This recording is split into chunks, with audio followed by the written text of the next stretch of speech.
Hello and welcome to Leave the Feed 30 Days of Disconnect. Today is day 27 and getting near the end, but a nice new beginning with a great guest to talk about collaboration, Fiona Frills. Fiona, welcome to the show. So excited to chat.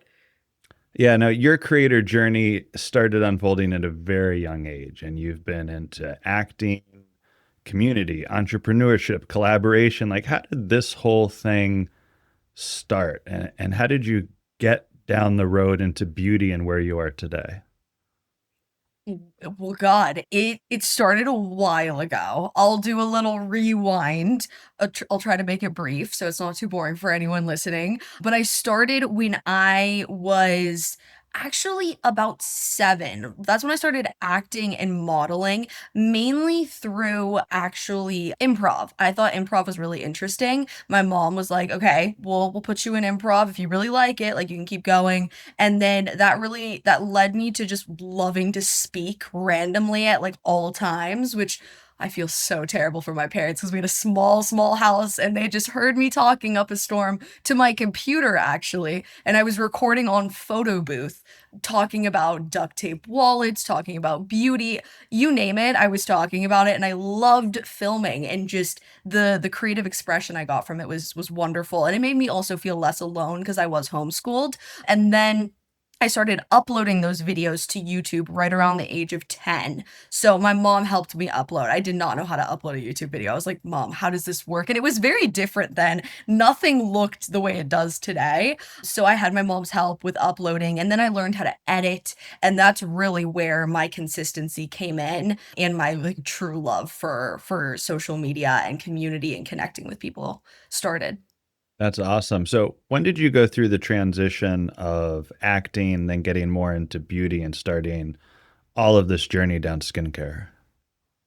So, I when I was doing acting, I remember like the auditions, being on set. Of course, being on set is like the most fun part, but what I really disliked about acting versus social media and YouTube was the ability to just be yourself, which acting obviously is literally playing a role, but it's beyond that. Like that's the fun part of acting. The not so fun part is when a producer or when a casting director is kind of like criticizing you right in front of you. And if you don't fit a role that they have in their head, you're not going to get the role. And it is kind of looks, like there's looks, there's personality and whatnot. But I really just wanted to be able to be myself, and YouTube let me do that. So I stopped acting right around 12, and that's when my YouTube channel was starting to like take off and pick up on views. And my content then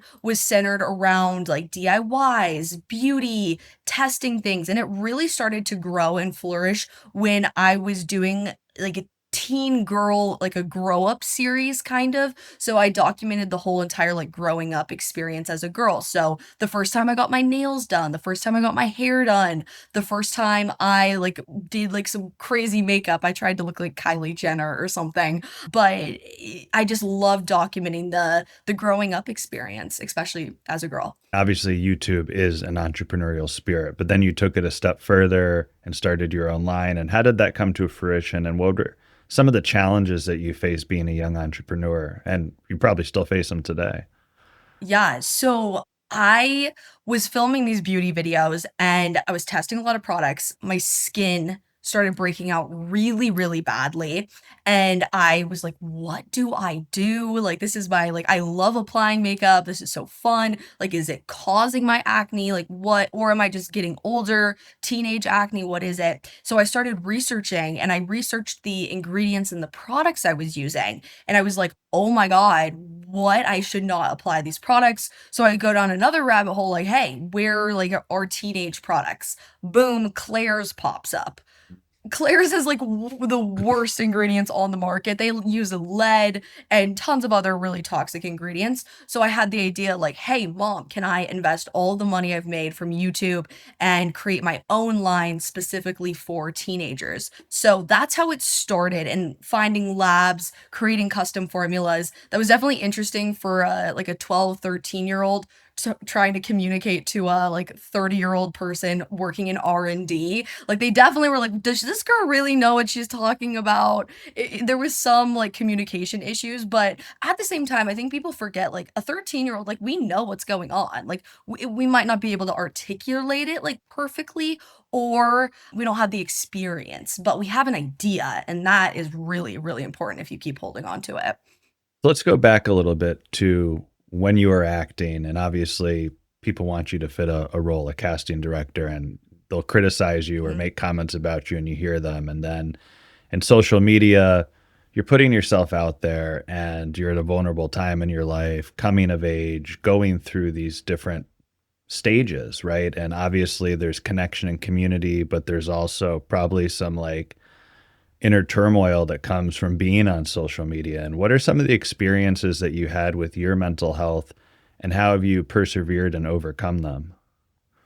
Yeah, so, you know, the acting part and the YouTube part, they're very different for me, like, the mental struggles I had. For acting, it was really being, like, pinned up against people, like, and compared in a room, like, when you get to, like, the callback stage when there's only, like, 10 of you, you're literally going in and out, like, they're just comparing you to one another, so you're looking at the person being like, "Does that person, like, look better for the part? Da, da, da, da, da." So, like, there's, like, that analyzing element that I think I learned at a really young age, which isn't really good, but I've gotten better at it. I don't think looks are everything, and then, like, that was a lot of what I was thinking about. I was like, "Does this person look the part?" But when it comes to, like, YouTube and social media, the hardest part for me, especially at that, like, young age of, like, 13 to 15, was privacy. I lived in a relatively small town, and YouTube social media was not cool then. Like, that it is nothing to, like, where it is now, where TikTok is kind of cool, and I think people still to this day definitely get made fun of for it, but I hated being recorded in public. That really bugged me, so I still have paranoia to this day. It's just I always feel like someone's, like, watching me, or, like, it's just a weird, weird feeling having your privacy stripped, especially at an age where you're trying to develop and, like, learn things and try things, and it might be embarrassing sometimes, but you have to go through that, and that being, like, public doesn't feel too good. And what are the positive things? Because obviously you have a platform, you've grown it, you've built this beauty line. Like, how has it empowered you? And what is the bright side of social media that you've experienced and continue to experience from it? I would say I mean, there's so many things. There's so many things. One that really comes to mind is just the ability to like keep going and keep the resilience. Like it has taught me to just never really stop, like always evolve and think of new ideas to make something better, depending on like where you want to steer the ship. But resilience, that is definitely what YouTube taught me because there would be points where like I'd have a really viral video. It goes like to 2 million, whatever, great engagement, getting followers. And then the next video gets like 200,000 views. And like, of course, like 200,000 people, that's still a lot of people. But in your head, you're like looking at the numbers, you're like, why? But you just have to keep posting it, to keep analyzing your videos and really play the game. It's a game. You can't take it too seriously or take it to heart, which is such a hard thing to say, but it is true. It is a game. So it's taught me a lot of resilience for sure. That's awesome. Now, how do you step out of the game? Like when it becomes too much and you realize like, oh my gosh, like I need to take a breath. I need to wind down. I need to disconnect. Like what does Fiona do? How does she find that peace? Fiona goes to the beach. That's where Fiona goes. It is like instant, like beach. It could be any time of the day. I remember, especially when I was younger, around like 16, when I first got my license, boom, I'd beeline it to the beach at like 2 in the morning. Like, why? Who let me? I don't really know, but I love just like, I love the ocean. I love the sound of it. I love sounds. Like if something can kind of like tune out my own thoughts, like that is great. So for me, it's the ocean, watching the waves and just like being outside. If I'm inside trying to decompress, it doesn't really work for me, truthfully. I have to be outside or with people who are like uplifting and supportive. But being outside, I think everyone needs to get outside more and put down the phone, put down social media. That always helps. Now, this day is specifically about collaboration and the importance of being good collaborators, the importance of finding collaboration in unexpected places. And you brought up collaboration, one story of when you were younger and you're meeting with someone from R&D, but what have you learned about the collaborative process? What makes a good collaborator, and what do you like to see in collaborations? There's so many types of collaborations, and I think that without collaborations, work would not be so fun. Like the element of like being able to create with people and listen to a different opinion, I think is so beautiful.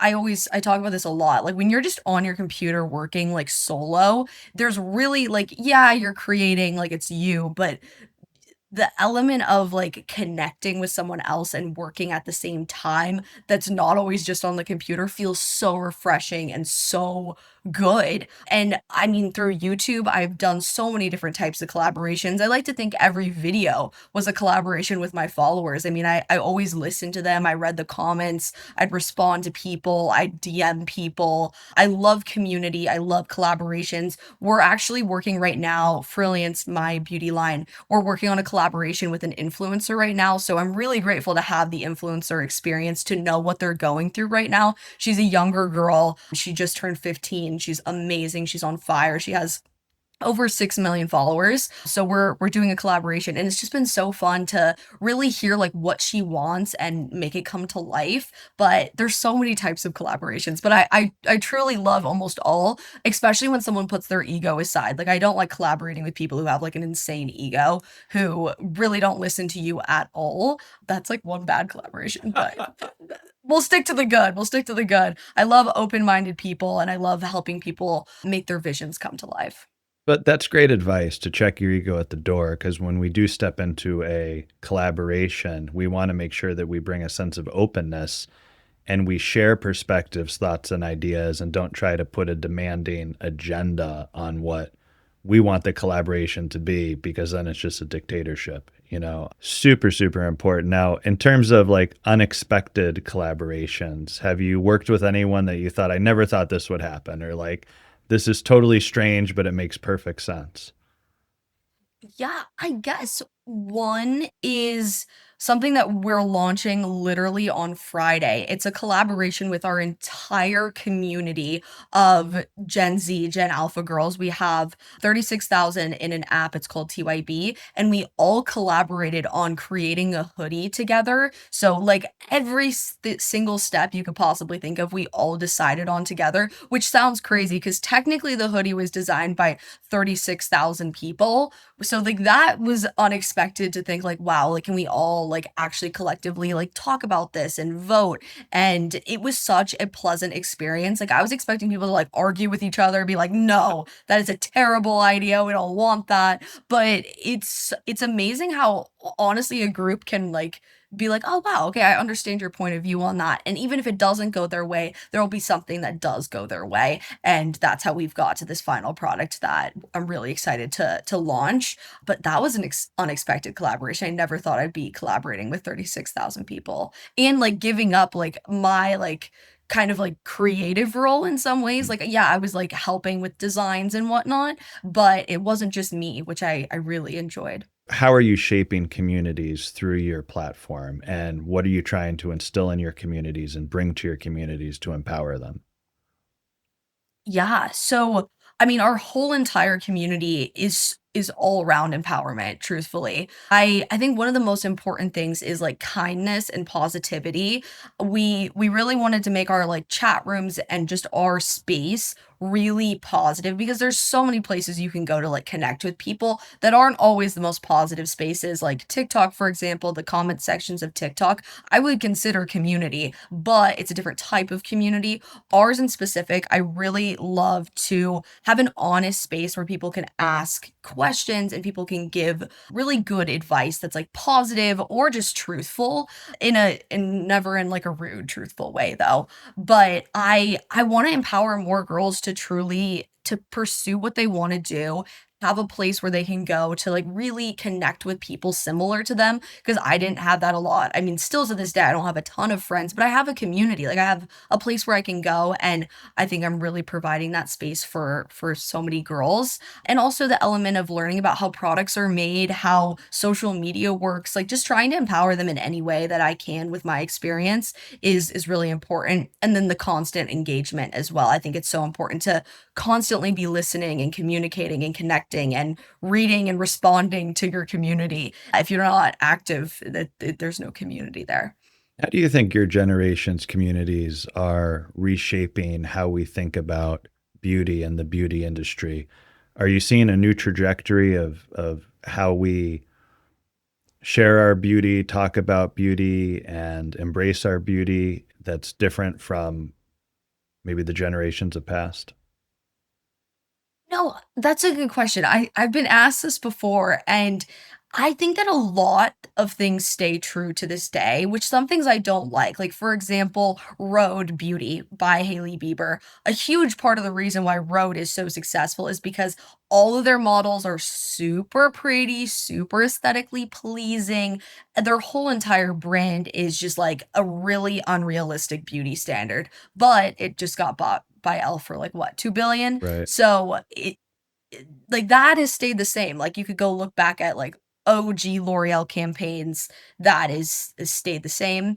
But I do think the way that people shop is significantly different. I think that there's it's overwhelming to like now, and I don't think there's a solution, which is something I actually have been thinking of actually building out and creating, especially for the younger generation, because there's so many products, there's so many reviews, there's so many ads. It's overwhelming. Like at the end of the day, when you go into most retail stores in specific, it's like, whoa, a explosion of color and labels and claims. So I think it's overwhelming for a lot of people, but they love to listen to the people they truly trust, and the people they trust, there's very few of them, and I think there's just there's so many things that come to mind when you ask that question, so sorry if that answer is a little all over the place, but I think that we need to be filtering things better. I think even Amazon, for example, it's very overwhelming. Like, when you search one thing, it's like, "Holy guacamole, that's so much stuff." Everything kinda looks similar. It's hard to know exactly what is geared for you, and the main way that people shop is through like, "Oh, I saw it on TikTok. Oh, I saw it on Instagram." But it's like trusted niche creators that I think really impact sales. So where do you see the trajectory of your business going? Like what's next inside of this empire that you're building? Yeah, so for Frilliance, I wanna build out an entire app that is the ultimate destination for teenage girls, so a place where they can grow, learn, connect, create, not like social media. It wouldn't be like a TikTok or an Instagram, but something that really would be special to them, where they can like help build out their resumes, meet people who are similar to them. And that is like something I really want, and to create a unique shopping experience in there with the products that we're co-creating with our community and with influencers as well. So we're definitely we're working on a few things. We're in a period of like, okay, what's our next thing? Because I don't want to just be like a traditional beauty brand that is only in, legacy retail. I think that's like, of course, one route you can go, but there's so many others. And I really want our own home, and that would be an app that is very customized to this new generation, Gen Alpha and then Gen Z. Awesome. Now let's go back to social media for a little bit because there's some people that are taking a 30-day challenge and they're at the end of this. They only have a few days left. Some other people are just looking for some inspiration. Like, how do I have a better relationship with social media?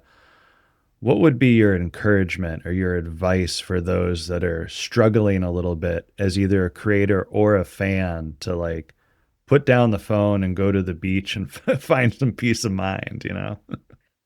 Yeah, yeah. I would say, truthfully, when you catch yourself like starting to scroll a little too much, because I think influencers do it as well. I think influencers do it for like research or whatever you want to call it, or they start comparing themselves, and you go down this like kind of nasty rabbit hole. And then on just like the fan side of things of just consuming the content, you have to set time limits. Like you cannot scroll for longer than like 10 minutes without really like it impacting how you feel, because your For You page, it could just flip and it could become something a little more negative. My advice would be to like put it down, which I know is like not really good advice because it's like way easier said than done. But when you do put it down, immediately do something that would bring you some sort of joy. Like, don't torture yourself. Don't kind of try to like go on your computer and do a bunch of work, maybe. Like, it depends. It depends on the age frame and everything, but try to go outside. It could be to a coffee shop, it could be anywhere, but I like to put my phone down and go find some sort of community, whether that be at a coffee shop, a restaurant, a beach. I mean, when you're outside and with people, you usually feel better than when you're inside alone scrolling. So, trying to reward yourself with something you like while putting the phone down. Now, you mentioned earlier we were talking about Rode and you were talking about their models and beauty standards. Being in the beauty industry, has it been difficult for you not to compare yourself to others in the industry? And how do you maintain a self worth internally about your own being and your own space in this world without trying to be like a Kardashian or something like that? I think truthfully, like rooted in me, like beauty is just not everything. Like when you look at, not saying like the most successful people are like the most important people to look at, but it's one thing to look at. When you look at the most successful people in the world, they're not like gorgeous supermodels. Like there's many ways that you can like I'm only talking about looks right now, Right. but looks are not everything. They're not. And when you're like confident within yourself about like your knowledge, what you're doing on a day-to-day basis, like who you're impacting, you feel so much better. Like I just don't focus on like how I look. Like sure, yeah, I like makeup, I like hair. It's fun. It makes me feel like ooh, fun, cute, but it's not the most important thing. Like today, for example, I like barely have any makeup on because it's like I'm working, I'm doing things that I love. I'm doing things that impact people in a really good way. And looks just aren't everything. I'm like, no, guys, like it's just so we've been brainwashed. Thank you, Kardashians. But looks aren't everything. And I always tell myself that, truthfully. And do you see younger people that are trying your makeup or involved in beauty? Do you see them struggling? Do you see some of them thinking, if I don't have this type of look, I can't be something? Do you think that's a barrier that younger people are facing still? Yes, I do. I do believe that, and I see that. I see that in our chat rooms, and it's just it's so hard to change the way people think unless they like really take the time to change the way they think, change the way they talk to themselves. But I think history has always repeated itself in the way of like the most popular people that they're watching are a little bit above the like traditional beauty standard, I guess, or in the traditional beauty standard, which is unfortunate, but we're making those people famous. So it's kind of our fault as well. Like you can't just be like, oh, the pretty person, da da da da da. It's like, well, we're watching the content, we're making them popular. They wouldn't really be anything without their fan base. So it's really tough. That is something I love to talk about and post about is like when you work on yourself and you're learning and you're just bettering yourself, you will feel more confident and better. But it is the reality. People still compare themselves on social media and look up to people really based on their looks, which I think is sad. Yeah, and unfortunately, a lot of that's happening on such a subconscious level. They're not even realizing the effects. So maybe Mhm. some final parting words of wisdom for anyone out there that's feeling blue about themselves, blue about their looks. Like, what would you say to them? What would you say about their inner beauty? Your inner beauty is defined by what you do and what you think. So if it will make you feel better if you like learn something that you maybe it challenges you a little bit, but it's something interesting. Like I love like listening to random podcasts. It could be something that I'm like, huh? Like what is this exactly? But I'm curious. Like just tuning into your curiosity, learning and just having knowledge will make you feel better. Like it will, there's this something about when you're having a conversation with someone and you know certain things, like you just feel like, oh, I'm confident within myself. I know things and I can apply these things that I've learned to something that really matters. So I would say try not to focus on like your looks, like get a haircut, maybe like a haircut, like totally understand. Don't go down the deep end, don't go crazy. I know there's this whole like looks maxing thing, especially on the guy side of like social media. But the best thing you can do for yourself is, of course, shower and like cut your hair occasionally. But please just learn and try to focus on your brain, not the external face, please. Wonderful advice. Thank you so much, Fiona. You've been such an amazing guest, super insightful and very impressive. I really appreciate you. Thank you so much. Thank you for having me, and thank you guys for listening. And for those listening, share Leave the Feed with a friend. Don't be afraid to disconnect and have an epic day. Thank you so much.